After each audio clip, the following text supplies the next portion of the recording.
Hello दोस्तों, कैसे हो आप सब लोग। आशा करता हूं कि आप सब लोग अच्छे होंगे। स्वागत है आप सभी का हमारे इस चैनल छाया जैन पर। ऐसे व्रत कभी मत रखना और ना ही महाशिवरात्रि पर यह 5 गलती करना, नहीं तो पूरी जिंदगी बर्बाद रहोगे। भगवान भोलेनाथ हमेशा हमेशा के लिए रूठ सकते हैं। यह गलती नजरअंदाज बिल्कुल भी ना करें। दोस्तों, महाशिवरात्रि किसी भी शुभ मुहूर्त में पड़े, लेकिन आप ये गलती कभी मत करना। महाशिवरात्रि के दिन खास तौर से व्रत रखते समय इस बात का ध्यान आपको होना चाहिए। शिवरात्रि के दिन यह 5 गलती करना आपको भारी पड़ सकता है। इस दिन भगवान भोलेनाथ और माता पार्वती जी की पूजा शुभ काल के दौरान ही करना चाहिए। तो ऐसे में हम यह जानते हैं कि शिवरात्रि पर क्या गलतियां नहीं करना चाहिए जिससे भगवान भोलेनाथ क्रोधित ना हो। तो चलिए जानते हैं दोस्तों, शिवरात्रि के दिन क्या करें। महाशिवरात्रि के दिन व्रत करें और सुबह जल्दी उठे, स्नान करें और साफ सुथरे कपड़े पहने। शुभ काल में मंदिर जाकर भगवान भोलेनाथ जी को जल और दूध चढ़ाएं। इस दिन भगवान भोलेनाथ जी का ध्यान करें। ओम नमः शिवाय का जाप अवश्य करें। इस दिन आपको भोजन ग्रहण नहीं करना है, इसीलिए अगर आपने व्रत किया है तो सिर्फ फल खाकर ही व्रत पूरा करें, और हो सके तो पूरा दिन फल भी खाएं और दूसरे दिन व्रत छोड़ें। अगर आपसे नहीं हो पा रहा तो आप एक समय में भोजन कर सकते हैं। दोस्तों, वीडियो आगे शुरू करें। सबसे पहले भगवान भोलेनाथ जी के सच्चे भक्त द वास्तु शास्त्र चैनल की इस वीडियो को एक लाइक अवश्य कर दें और कमेंट बॉक्स में जय भोलेनाथ अवश्य लिख दें, जिससे कि भगवान भोलेनाथ जी का आशीर्वाद आपको सीधे प्राप्त हो सके। दोस्तों, सच्चे दिल से इस नियम को मानने वाला व्यक्ति भगवान भोलेनाथ जी को बहुत ही प्रिय होता है। दोस्तों, अब बात करते हैं महाशिवरात्रि के अवसर पर आपको क्या गलती नहीं करना चाहिए जिससे भगवान भोलेनाथ क्रोधित ना हो। दोस्तों, चाहे कुछ भी हो जाए, महाशिवरात्रि के दिन मांस मदिरा का सेवन गलती से भी मत करना, नहीं तो आपके साथ कुछ भी हो सकता है। महाशिवरात्रि के दिन देर तक कभी ना सोएं, इससे आपका भाग्य बिगाड़ सकता है। भगवान भोलेनाथ रूठ सकते हैं। महाशिवरात्रि के दिन दाल चावल या गेहूं से बने पकवान नहीं खाना चाहिए। इस दिन आप सिर्फ फल, दूध, चाय और कॉफी ले सकते हैं। दोस्तों, अगर आप भगवान भोलेनाथ जी को प्रसन्न करना चाहते हैं तो इस दिन काले कपड़े भूलकर भी मत पहनना। इस दिन जितना ज्यादा हो सके भगवा रंग, यह लाल रंग का ही कपड़ा पहने, बहुत ही शुभ और मंगलकारी माना जाएगा। इस दिन गलती से भी पति पत्नी शारीरिक संबंध भूलकर भी ना बनाएं, अन्यथा भगवान भोलेनाथ के क्रोध का सामना आपको करना पड़ेगा। इस दिन जितना ज्यादा हो सके दान पूर्ण करें। भगवान भोलेनाथ को अगर खुश करना है तो यह बातें गांठ बांध लें। दोस्तों, यह पाप कभी मत करना। महाशिवरात्रि के इस पावन अवसर पर शिवलिंग पर भूलकर भी यह चीजें मत चढ़ाना, नहीं तो जिंदगी भर आपको किसी बड़ी परेशानी का आपको सामना करना पड़ सकता है। आपका व्रत टूट भी सकता है। भगवान भोलेनाथ अत्यंत क्रोधित हो सकते हैं, जान लीजिए, नहीं तो आपके व्रत रखने का कोई भी फायदा नहीं। तो चलिए जानते हैं दोस्तों। नंबर 1, तुलसी। पौराणिक कथाओं के मुताबिक तुलसी को माता लक्ष्मी जी का स्वरूप माना जाता है। माता लक्ष्मी जी भगवान विष्णु जी की अर्धदांगिनी है। भगवान विष्णु शालिग्राम की पूजा में ही तुलसी का प्रयोग किया जाता है। ऐसे में शिवलिंग पर तुलसी का प्रयोग वर्जित है। यह आपको पाप का भागीदार बना सकता है। ऐसा अनर्थ कभी मत करना। दोस्तों, नंबर 2, सिंदूर। सिंदूर एक प्रकार से श्रृंगार की वस्तु है जो सभी देवियों को चढ़ाया जाता है, परंतु भगवान भोलेनाथ बैरागी हैं और वह महाकाल है, इसीलिए उन्हें सिंदूर नहीं चढ़ाया जाता है। ऐसा पाप आप कभी मत करना। दोस्तों, नंबर 3, शिवरात्रि के पावन अवसर पर जितना ज्यादा हो सके आपको भगवा रंग पहनना चाहिए। भगवान भोलेनाथ अति प्रसन्न होते हैं। इस दिन काले कपड़े पहनने से बचना चाहिए और मंदिर में काले वस्त्र पहनकर कभी प्रवेश न करें। दोस्तों, नंबर 4, हल्दी। सभी देवी देवताओं की पूजा में हल्दी का उपयोग किया जाता है, लेकिन कुछ का मानना है कि विनाश के देवता भगवान भोलेनाथ जी को अर्पित नहीं करना चाहिए, क्योंकि हल्दी सौभाग्य का प्रतीक है। दोस्तों, 5 केतकी के फूल। पौराणिक कथाओं के मुताबिक केतकी के फूल भी शिवलिंग पर नहीं चढ़ाना चाहिए, क्योंकि एक बार केतकी के फूल भगवान ब्रह्मा के झूठ में साथ दिया था। यह बात जानकर भगवान भोलेनाथ ने क्रोध में आकर केतकी के फूल को श्राप दे दिया। दोस्तों, नंबर 6, नारियल पानी। एक पौराणिक मान्यताओं के अनुसार ऐसा कहा जाता है कि शिवलिंग पर नारियल पानी नहीं चढ़ाना चाहिए क्योंकि यह शुभ नहीं माना जाता दोस्तों। नंबर 7, शंख जल। भगवान भोलेनाथ ने शंख चूर्ण नाम के असुर का वध किया था। शंख को उसी असुर का प्रतीक माना जाता है जो भगवान विष्णु का भक्त था, इसीलिए विष्णु भगवान की पूजा शंख से होती है, शिव की नहीं दोस्तों। नंबर 8, तिल।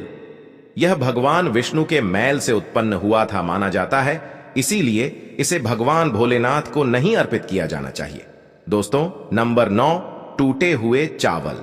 भगवान भोलेनाथ को अक्षत यानी साबुत चावल अर्पित किए जाने के बारे में शास्त्रों में लिखा है। टूटा हुआ चावल अपूर्ण और अशुद्ध होता है, इसीलिए यह भगवान भोलेनाथ को नहीं चढ़ता। आप ऐसा अनर्थ सेट करना, चावल चढ़ाने से पहले ध्यान से देख ले, कहीं चावल टूटा हुआ ना हो, खास तौर से शिवरात्रि पर। यह चीजें भगवान भोलेनाथ को चढ़ाने से भी व्यक्ति का भाग्य चमक उठता है। भगवान भोलेनाथ होते हैं अति प्रसन्न। तो चलिए जानते हैं दोस्तों। नंबर 11, गंगा जल। भगवान विष्णु के चरणों से निकली और भगवान भोलेनाथ की जटा से धरती पर उतरी है, इसीलिए सभी नदियों में गंगा, परम पवित्र गंगा जल से भगवान भोलेनाथ का अभिषेक करने से मानसिक शांति और सुख की प्राप्ति होती है दोस्तों। नंबर 12, गन्ने का रस और का प्रतीक माना जाता है। शास्त्रों में इसे बहुत ही पवित्र माना गया है। प्रेम के देवता कामदेव का धनुष गन्ने से बना है। देव प्रबोधनी एकादशी के दिन गन्ने का घर बनाकर भगवान विष्णु की देवी तुलसी की पूजा की जाती है दोस्तों। नंबर 13, 3 पत्तों वाला बेलपत्र। 3 पत्तों वाला बेलपत्र जो कटा फटा नहीं हो, ऐसा भगवान भोलेनाथ को चढ़ाएं। 3 पत्तों वाला बेलपत्र त्रिदेव ब्रह्मा विष्णु महेश का प्रतीक माना जाता है। महाशिवरात्रि के अवसर पर बेलपत्र अर्पित करने से शिवलोक की प्राप्ति होती है, ऐसा पुराणों में बताया गया है दोस्तों। नंबर 14, धतूरे का फूल। धतूरे के फल के समान धतूरे का फूल भी भगवान भोलेनाथ को प्रिय है। इसका कारण यह है कि यह सफेद होता है और औषधीय कारणों से गुणकारी होता है। मानसिक शांति के लिए धतूरे के पुष्प को शिवलिंग पर अर्पित करें दोस्तों।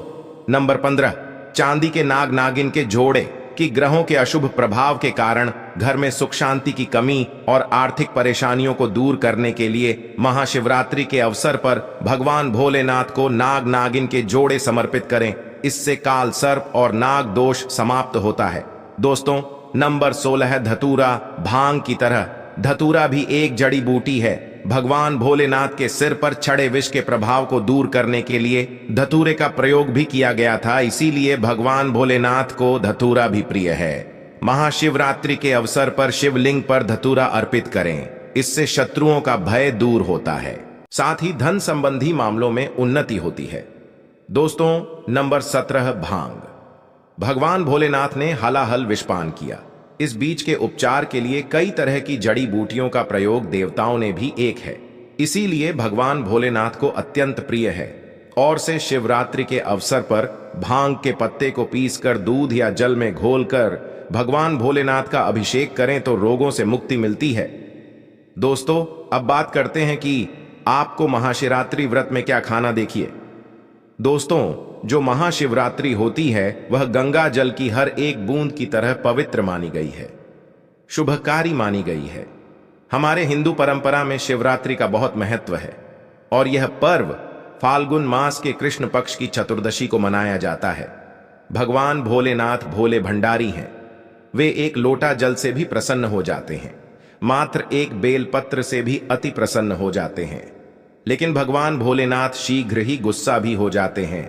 जहां भगवान भोलेनाथ को कुछ चीज प्रिय है तो वहीं कुछ चीज आप यह भी हैं, कुछ चीज ऐसी हैं जिनका भगवान भोलेनाथ की पूजा में अगर इस्तेमाल ना किया जाए तो भगवान भोलेनाथ का पूजन अधूरा रह जाता है। वही कुछ चीजें ऐसी होती हैं जो अगर अनजाने में आप भगवान भोलेनाथ को अर्पित कर देंगे तो उससे भगवान भोलेनाथ आपसे रुष्ट हो जाएंगे। इसलिए भगवान भोलेनाथ की पूजा करते समय कुछ बातों का विशेष ध्यान रखना चाहिए। आज के इस वीडियो में हम आपको बताएंगे कि महाशिवरात्रि के पावन पर्व पर क्या करें क्या ना करें, कौन सी ऐसी वस्तुएं हैं जो भगवान भोलेनाथ को अति प्रिय हैं और कौन सी ऐसी वस्तु है जो भगवान भोलेनाथ को बिल्कुल भी प्रिय नहीं है, और कौन सी वस्तु है जो भगवान भोलेनाथ को भूल से भी अर्पित नहीं करना चाहिए। दोस्तों, वीडियो आगे शुरू करें उससे पहले भगवान भोलेनाथ जी के सच्चे भक्त द वास्तु शास्त्र चैनल की इस वीडियो को एक लाइक अवश्य कर दें और बॉक्स में जय भोलेनाथ अवश्य लिख दें, जिससे कि भगवान भोलेनाथ जी का आशीर्वाद आपको सीधे प्राप्त हो सके। दोस्तों, सबसे पहले जानते हैं कि महाशिवरात्रि के पावन पर्व पर क्या करना चाहिए जिससे कि भगवान भोलेनाथ और माता पार्वती का आशीर्वाद आपको प्राप्त हो। महाशिवरात्रि के दिन भगवान भोलेनाथ की पूजा सफेद या लाल रंग के वस्त्र धारण करके ही करें। सफेद और लाल रंग के वस्त्र धारण कर भगवान भोलेनाथ का पूजन करना बहुत ही शुभ माना जाता है। यदि संभव हो तो इस दिन पूजा में बिना सिले हुए वस्त्र पहने महाशिवरात्रि के पावन पर्व पर भगवान भोलेनाथ की शिवलिंग का पूजन अवश्य ही करें। शास्त्रों के अनुसार महाशिवरात्रि के दिन ही भगवान भोलेनाथ शिवलिंग के रूप में प्रकट हुए। इसलिए इस दिन शिवलिंग का पूजन करना सबसे ज्यादा श्रेष्ठ माना जाता है। शिवलिंग का पूजन करने से भगवान भोलेनाथ और माता पार्वती के असीम कृपा प्राप्त होती है। वैसे तो महाशिवरात्रि पर भगवान भोलेनाथ का पूजन रात्रि के चारों पहाड़ में किया जाता है। दोस्तों, इस बार पंचांग के अनुसार फाल्गुन माह के कृष्ण पक्ष की चतुर्दशी तिथि की शुरुआत 8 मार्च रात में 9:47 से होगी। इस तिथि का समापन अगले दिन 9 मार्च शाम 6:17 पर होगा। महाशिवरात्रि व्रत के दिन भगवान भोलेनाथ जी की उपासना निशिता काल में की जाती है, इसलिए महाशिवरात्रि व्रत इस साल 8 मार्च 2024 शुक्रवार के दिन रखा जाएगा। दोस्तों, अब बात करते हैं कि आप लोग किस पहर में कितने समय पूजन कर सकते हैं। प्रथम पहर पूजन समय 8 मार्च को शाम 6:25 से शुरू होगा और समापन रात 9:28 को होगा। दूसरा पहर पूजन समय 8 मार्च को रात 9:28 से शुरू होगा और समापन 9 मार्च को रात 12:31 पर होगा। तीसरे पहर पूजन समय मार्च को रात 12:31 से शुरू होगा और समापन सुबह 3:34 पर होगा। दोस्तों, महाशिवरात्रि का मतलब है भगवान भोलेनाथ का रात्रि के समय पूजन करना। इससे भगवान भोलेनाथ अतिशीघ्र ही प्रसन्न हो जाएंगे और आपको मनचाहा वरदान देंगे। महाशिवरात्रि पर भगवान भोलेनाथ के साथ माता पार्वती जी की पूजा भी अवश्य ही करें। ऐसा करने से आपको भगवान भोलेनाथ के साथ माता पार्वती जी का भी आशीर्वाद प्राप्त होगा। शिवरात्रि के दिन भगवान भोलेनाथ की शिवलिंग पर बेलपत्र अवश्य ही अर्पित करें। बेलपत्र भगवान भोलेनाथ को अति प्रिय है। बेलपत्र के बिना भगवान भोलेनाथ का पूजन अधूरा माना जाता है। बेलपत्र एक पत्ता नहीं माना जाता। एक डांडी में जो 3 पत्ते जुड़े हैं उन्हें बेलपत्र कहा जाता है। एक डांडी में 3 जुड़े हुए बेलपत्र ही शिवलिंग पर अर्पित करें और चंदन से उस पर ओम नमः शिवाय लिख करके अर्पित करें। ऐसा करने से भगवान भोलेनाथ की कृपा प्राप्त होती है। महाशिवरात्रि के दिन भगवान भोलेनाथ को पूजा में अक्षत अर्पित करें। ऐसा करने से आपको भगवान भोलेनाथ जी का आशीर्वाद प्राप्त होगा।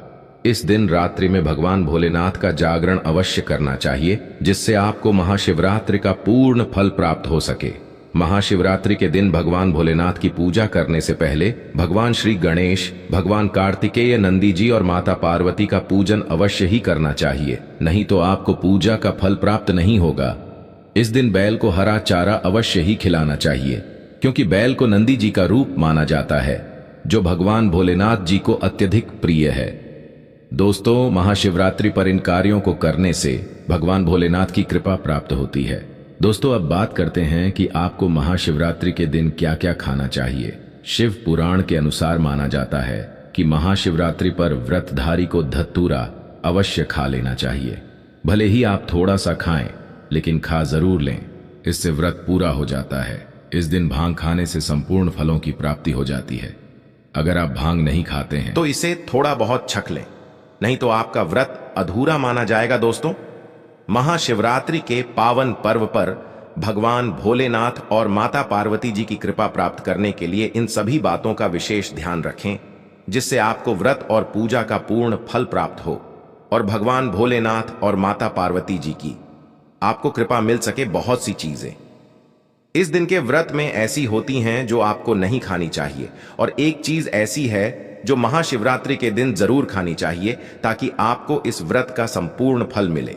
महाशिवरात्रि के दिन बहुत से लोग व्रत रखते हैं। एक बेला उपवास रखकर कई लोग साथ भी भोजन करते हैं। महाशिवरात्रि का व्रत अगर आप रखते हैं तो ध्यान रखें, शरीर में पानी की कमी ना हो, इसके लिए अनार या संतरे के जूस का सेवन कर सकते हैं, लेकिन गन्ने का जूस मत पीजिएगा।